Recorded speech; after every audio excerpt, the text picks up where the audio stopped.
Hi, this is Rev Carolyn Talks of the Louisville Center for Spiritual Living.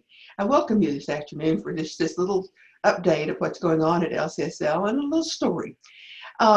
Vicki Jeter had the opportunity to give a talk last week, and it was wonderful from everything I've heard from the people that were there. And it's about the energy of resistance that can be positive, it can be negative. And she did such a wonderful job that people were asking her if they could get together and talk about it further. And so we haven't set the time yet, but she will be doing that soon.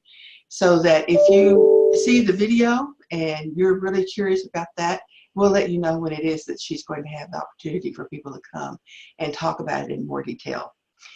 Now, for me, I was out this past week, and I will be back on Sunday, and I'm going to be talking about the land of the four W's. And no, I'm not going to tell you what it's about. You'll just have to come and see what it's about. But as I was thinking about it, I thought, what could I share that would be uplifting, challenging a little? And so I decided to tell you a little short story. Many years ago, there was a monastery, and when it had first begun, it just grew and grew and grew. It was something that the whole community was a part of. They loved their monastery, and they loved their monks. And as the years passed, the original ones passed on, and it got kind of small. And they kept not having new acolytes, new people who wanted to be monks. And so they would get together and they would have long discussions about what they were doing wrong and what they needed to do and how were they going to get people to come back and get the young man to join them. And the community seems to have forgotten them and all of these things over and over and over and over and over and over again. But they didn't help anything. Then one day, a traveling monk of some fame came by the monastery to spend a few days. And they asked him, what should we do? We can't seem to grow. He said, well, aren't you going to give us advice? Why should I give you advice? The Spirit is in one of you. I mean, it's, you're looking for the Christ. You're waiting for the Christ to come. And yet, it's already here. It's here among you. What? You mean one of us is? Yes. Well, that just threw them for a loop. They didn't know what to make of that. So as he stayed and shared other things with them, they just kept thinking about that. Was that brother sitting across that table, was he the Christ? Couldn't be. He snored like, You could imagine the Christ snoring. And they would go through each other and think, but then they realized that they would not recognize it in its human form, that they must serve everyone to be sure that they had their bases covered.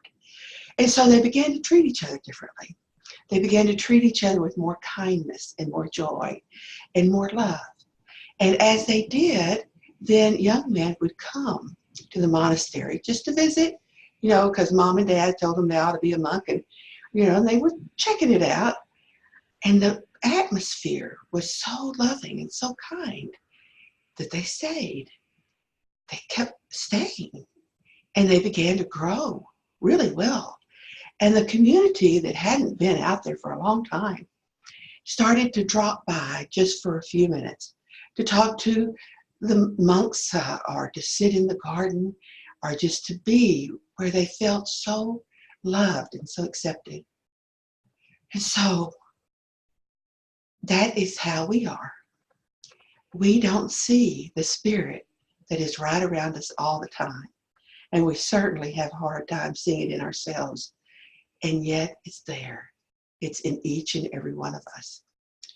I'll give you a little challenge this week. As you go through your week, see if there are people that you can look at and say, where do I see the Spirit in that person? It'll be a fun exercise, and I think you'll learn things. Thank you for joining us. Thank you for sharing a few minutes with us. And know that you are always welcome to our services on Sunday mornings at 10:30. And we would love to have you. And know that if you would like to speak with a practitioner or would just like to submit a prayer request, that we would be glad to support you with affirmative prayer. And so have a great week. See Christ, see the Spirit, see the love everywhere you go. Oh, by the way, I forgot. This Sunday is Social Sunday. And what we do on Social Sundays is we build community. We bring food if we can, and if we don't, there's always plenty for everyone. And we bring things that are gently used that we want to pass on to someone else. You know, we have things that we've been using and we love them, but we don't need them anymore. And it serves someone else really well. So we bring them and we call it Tilly. Take it or leave it. And so if you want to join us this Sunday, we're at 300 Spring Street in Jeffersonville, Indiana. And come on and get to know us.